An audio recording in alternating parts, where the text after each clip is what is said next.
بسم اللہ الرحمن الرحیم۔ السلام علیکم دوستو۔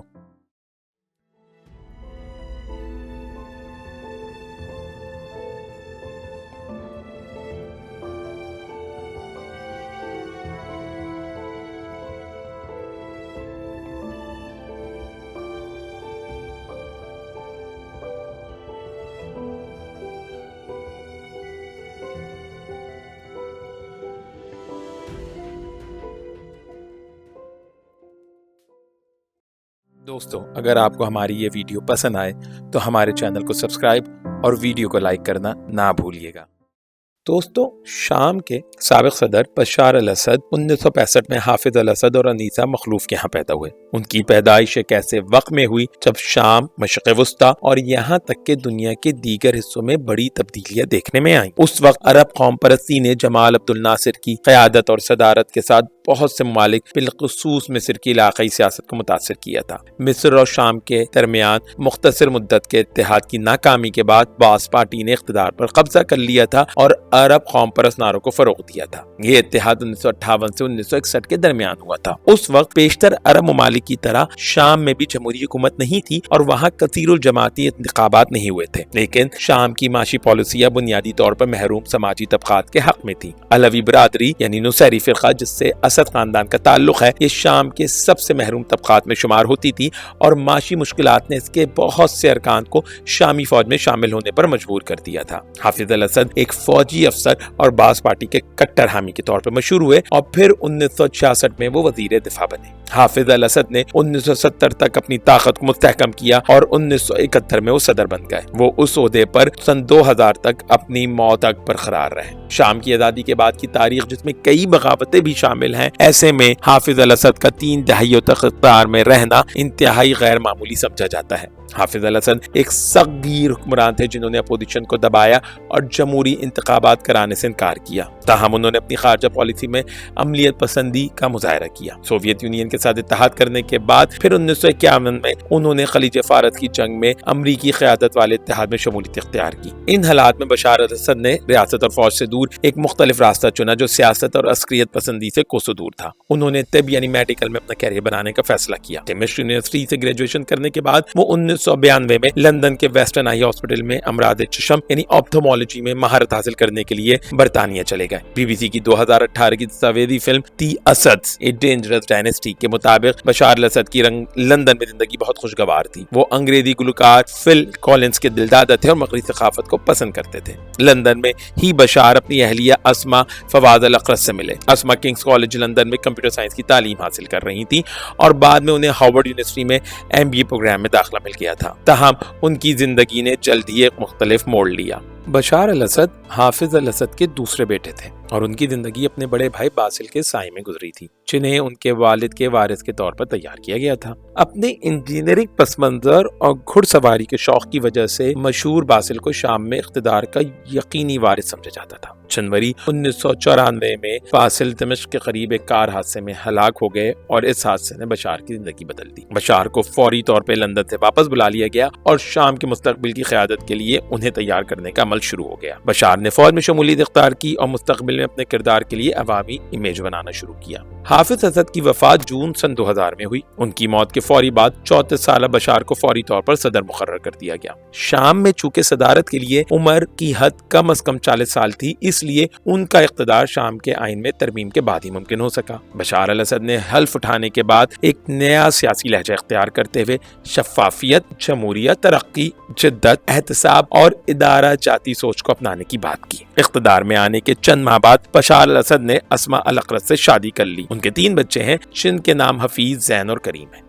پہل سیاسی اصلاحات اور میڈیا کی آزادی کے بارے میں بشار الاسد کے خیالات نے بہت سے شامیوں میں امید کی کرن جگائی۔ ان کی اہلیہ اسما کی مغرب سے آراء تعلیم اور بشار الاسد کے قائدانہ انداز نے ایک نئے اور امید افروز دور کا آغاز کیا۔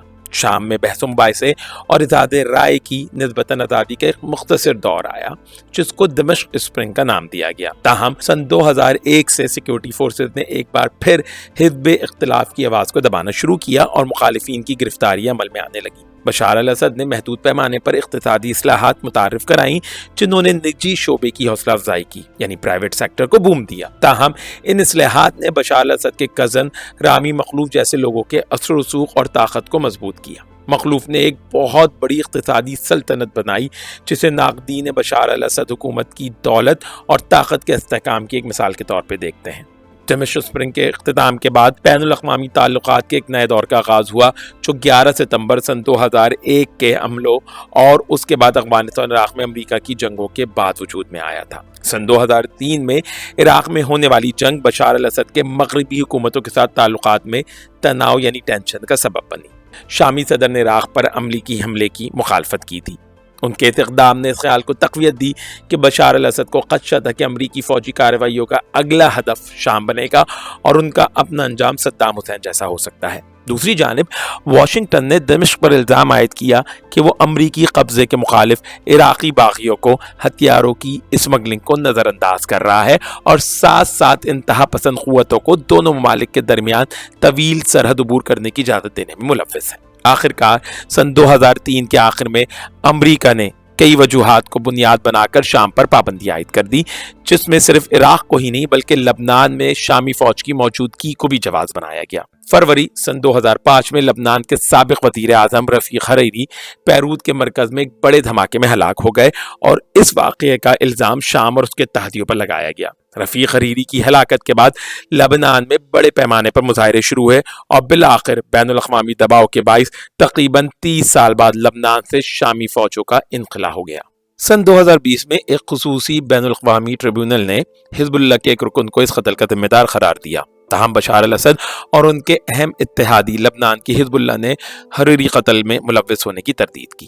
بشار الاسد کی صدارت کے پہلے اشرے میں شام کے تعلقات سب سے پہلے ایران کے ساتھ مضبوط ہوئے، جس کے ساتھ ہی قطر اور ترکی کے ساتھ تعلقات میں بھی بہتری آئی۔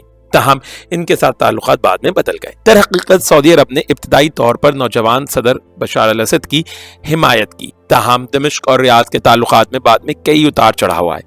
بشار الاسد نے مجموعی طور پر والد کے نقش قدم پر چلتے ہوئے براہ راست فوجی تنازعات سے بچنے کے لیے محتاط رویہ اپنایا۔ ایک دہائی کی حکمرانی کے بعد شام کے صدر کو آمرانہ نقطہ نظر رکھنے والے رہنما کے طور پر جانا جاتا تھا، جس کے دور میں مخالفین کی آواز کو دبایا جا رہا تھا۔ دسمبر سن 2010 میں اسما اسد نے واگ میگزین کو دیے گئے انٹرویو میں دعویٰ کیا کہ ان کے ملک میں جمہوریت کی حکمرانی ہے۔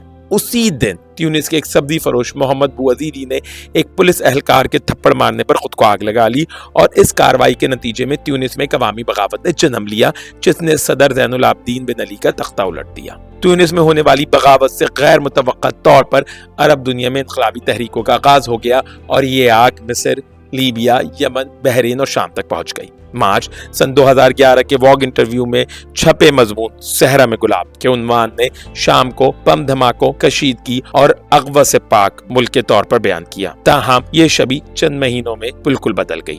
اس انٹرویو کو بعد میں ہٹا دیا گیا تھا۔ اسی سال مارچ کے وسط میں دمشق میں حمیدیہ مارکیٹ کے ارد گرد مظاہرے شروع ہوئے۔ چند روز بعد تہواروں پر بشار الاسد کے خلاف نعرے لکھنے والے بچوں کی گرفتاری کے رد عمل میں جنوبی شام کے شہر درہ میں بڑے پیمانے پر ایک احتجاجی مظاہرہ کیا گیا جو تیزی سے پورے ملک میں پھیل گیا۔ 2 ہفتے بعد پارلیمنٹ میں خطاب میں بشار الاسد نے شام کے خلاف کی جانے والی سازش کو ناکام بنانے کا عزم ظاہر کیا اور ساتھ یہ بھی تسلیم کیا کہ بہت سے لوگوں کی ضروریات زندگی پوری نہیں ہو پا رہی ہیں، لیکن درہ میں مظاہرین پر سیکیورٹی فورسز کی فائرنگز نے احتجاج کو مزید بھڑکا دیا اور آخرکار مختلف شہروں میں مظاہرین نے بشار الاسد کے استعفا کا مطالبہ کیا۔ حکومت نے ان مظاہروں کا جواب تشدد سے دیا اور اس میں غیر ملکی دراندازی کا الزام لگایا۔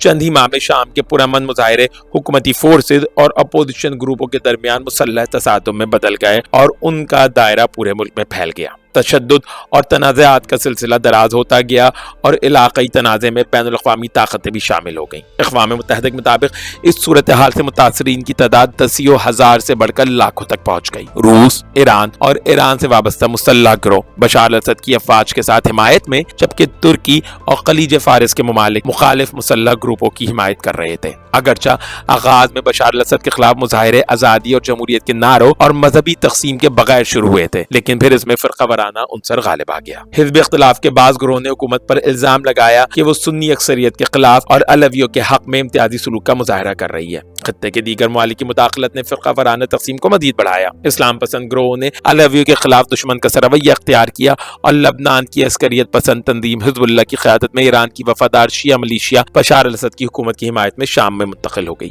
اسی عرصے میں عراق میں ایک انتہا پسند گروہ ابھرا جس نے اسلامی قانون کی بہت سخت تشریح کی۔ کہتے ہیں کہ اس گروہ کے پیچھے امریکن CIA تھی۔ اس گروہ کا نام تھا دولت اسلامیہ داعش۔ اس گروہ نے شام کی جنگ کو استعمال کر کے اس کے شہروں کو فتح کیا اور رقہ کو اپنا دارالحکومت منتخب کیا۔ اگست 2013 میں دمشق کے قریب حزب اختلاف کے زیر قبضے علاقے غوطہ میں کیمیائی حملے میں سینکڑوں افراد ہلاک ہو گئے تھے۔ مغربی ممالک اور شامی حکومت کے مخالف گروہوں نے اس حملے کا ذمہ دار بشار الاسد حکومت کو ٹھہرایا۔ دمشق نے حملے میں ملوث ہونے کی سختی سے تردید کی، تاہم بین الاقوامی دباؤ اور دھمکیوں کے تحت اپنے کیمیائی ہتھیاروں کے ذخائر کو ختم کرنے پر رضامندی ظاہر کی۔ اس کے باوجود بھی شام میں جنگ کی سختیاں کم نہیں ہوئیں اور کیمیائی حملے سمیت دیگر مظالم جاری رہے۔ اقوام متحدہ کی کمیشن نے تمام فریقوں پر قتل، تشدد اور ریپ سمیت جنگی جرائم کا الزام لگایا۔ ایک موقع پر یوں لگتا تھا کہ اسد حکومت ختم ہونے کے دہانے پر ہے اور ملک کے بڑے حصوں پر کنٹرول کھول چکی ہے، لیکن سن 2015 میں روس کی براہ راست مداخلت نے بشار الاسد کی حکومت کو اہم علاقوں پر دوبارہ قبضہ لینے میں مدد کی۔ 2018 اور 2020 کے درمیان علاقائی اور بین الاقوامی معاہدوں کے نتیجے میں پیدا ہونے والی صورتحال سے حکومتی فورسز نے شام کے زیادہ تر حصے پر کنٹرول واپس لے لیا، جبکہ اسلام پسند اپوزیشن گروہ اور کرد ملیشیا شمال اور شمال مشرق میں علاقوں پر قابض رہے۔ ان معاہدوں سے بشار الاسد کی قدرت مادی میں اضافہ ہوا۔ بغاوت کے آغاز سے عرب دنیا کے ساتھ خراب تعلقات کے باوجود آہستہ آہستہ عرب سفارتی حلقوں میں شام کی واپسی ہو گئی۔ اس واپسی کی علامت سن 2023 میں عرب لیگ میں شام کی دوبارہ شمولیت تھی۔ عرب ممالک نے دمشق میں اپنے سفارت خانے دوبارہ کھولنے اور شام کے ساتھ تعلقات کو معمول پر لانا شروع کر دیا۔ بشار الاسد کے اقتدار کے تیسرے عشرے میں شام میں شدید اقتصادی بحران تھا، تاہم اس کے باوجود وہ اپنی حکمرانی کے سب سے بڑے چیلنج سے بچتے دکھائی دے رہے تھے۔ برسوں کے خون ریزہ تصادم کے بعد ایسا لگتا تھا کہ مشرق وسطی نسبتاً پرسکون ہونے کے دہانے پر ہے، لیکن 7 اکتوبر کے بعد جس کے نتیجے میں غزہ جنگ شروع ہوئی تھی، جو تیزی سے پھیل کر لبنان تک جا پہنچی، جہاں بشار الاسد کی اتحادی حزب اللہ موجود تھی۔ اس تنازع نے حزب اللہ کو بھاری نقصان پہنچایا اور اس کے کئی بڑے رہنما مارے گئے، جن میں حزب اللہ کے رہنما حسن نصر اللہ بھی شامل ہیں۔ لبنان میں جنگ بندی کو قبول کرنے کے بعد دنیا کی توجہ تیزی سے شام کی طرف مبذول ہو گئی۔ جب لبنان میں جنگ بندی قائم ہوئی، شام کے حزب اختلاف کے گروپوں نے اسلامی گروپ حیت تحریر الشام کی قیادت میں اچانک حملہ کیا اور حلب شہر پر قبضہ کر لیا۔ انہوں نے تیزی سے پیش قدمی کی اور حما شہر پر قبضہ کر لیا اور پھر دمشق کی طرف پیش قدمی کر کے حمص میں داخل ہو گئے۔ اب سے کچھ دیر قبل حیت تحریر الشام نے دارالحکومت دمشق پر بھی قبضے کا دعویٰ کر دیا ہے، جس کے بعد شام اور بیرون ملک میں یہ سوالات ایک بار پھر سر اٹھانے لگے ہیں کہ کیا آخر اسد کے اقتدار کا خاتمہ ہو گیا ہے؟ شام کے 2 سینئر فوجی حکام نے خبر رساں ادارے روئٹرز کو بتایا کہ صدر بشار الاسد طیارے میں سوار ہو کر دمشق سے نامعلوم منزل کی طرف روانہ ہو گئے ہیں۔ بعد میں پتہ چلا کہ وہ ماسکو میں سیاسی پناہ گزین بن گئے ہیں۔ بشار الاسد کی پوزیشن اس وقت غیر یقینی دکھائی دیتی ہے کیونکہ ان کے اہم اتحادی ایران اور روس اس کی مدد کے لیے نہیں آ سکتے۔